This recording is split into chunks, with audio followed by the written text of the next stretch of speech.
Since 2010, the Department of Corrections has supported over 100 instructors to achieve the National Certificate in Adult Literacy and Numeracy Education. This has underpinned the embedding of literacy and numeracy in their specific trade training activities. This whole thing around embedding literacy and numeracy works around three main areas.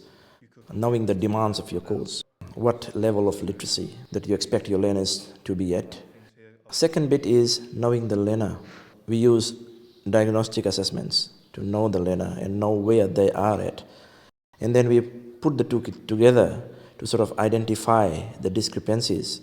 That then determines the third bit, which is knowing what to do. They can be compared to the alphabet. When letters come together, they make form a word. So maybe this would be one word, and then in a sequence, it could be a sentence. A lot of these guys got their old teaching model, teacher versus them. If I bring who I am, and honestly who I am, then we're on an equal basis.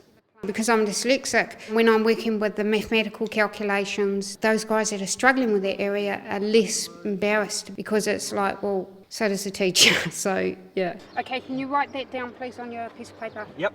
Okay, other side, eh? Yep. Okay, so you got 60 apart? Yeah. Okay. They share workload. Probably what Annie don't know is what Janet knows and what Janet don't know, Annie would know.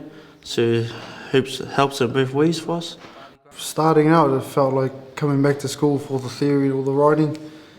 Some of us learn by drawing, or it's easier for them to draw stuff. There's a lot of writing, but yeah, no, I didn't find it too hard. The board is not just about doing a piece of art. It's easy to get posters with all that stuff already on it. It's about learning the names and the parts of the plant. And these ones here. That's the leaf scar. That's a leaf scar. So What's these this? are apical bud scars. Excellent. They're thinking they're making a resource for the classroom.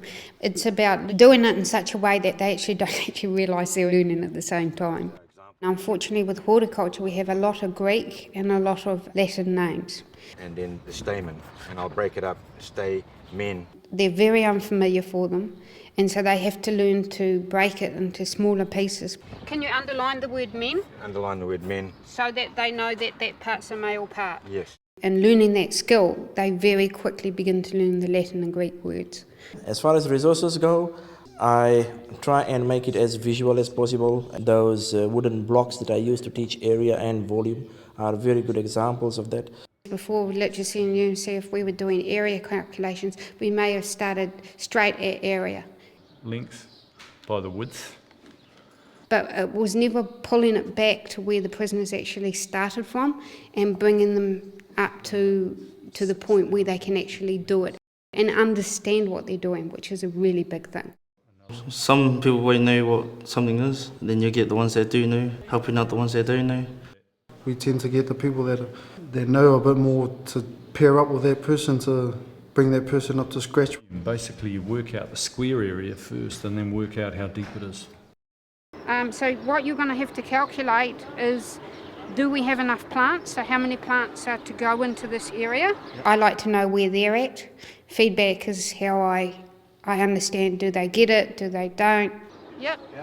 So you're happy which bed it is? That one there, yep. All the time I'm asking the guys questions, partly because repetition is how it sticks for them. So if they consistently have to keep telling me the same answers all the time, it will stick. So we use the metric system because horticulture is in the science metric system. Perfect. And also it's a universal system. Apart from the United States, the rest of the world use metric. Also it's telling me where am I going wrong, where do I have to change the way I'm approaching it. 6 meters, 870. I try and to develop original ideas. The fencing jig you saw out there is a good example, which I saw at the field days. Today you saw boys using it outside, but usually there is a tool designed to be used inside the classroom to teach fencing knots. It gives an opportunity for the guys to practice the use of wire strainers, handle wires, and a lot of other skills. Both tutors strive to create innovative approaches to the delivery of course content. The game was based on 2 unit standards. One is perform calculations in the workplace, and the other is relating to the horticulture production industry. And it's basically talks about statistics and where things happen in New Zealand.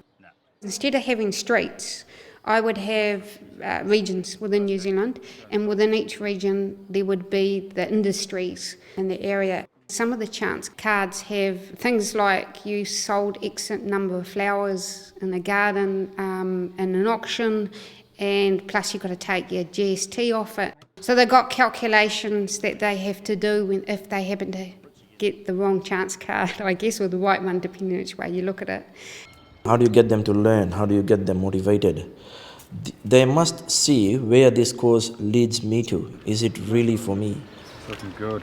We look at the career path, where you start from, and you start from a farm assistant or a farm hand, and how you can progress to become a farm manager.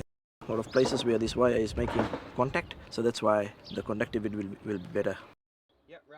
We look at the lifestyle, chance for you to be with your family, for you to raise your kids the way you want. And most of them, they don't want their kids to end up where they are right now.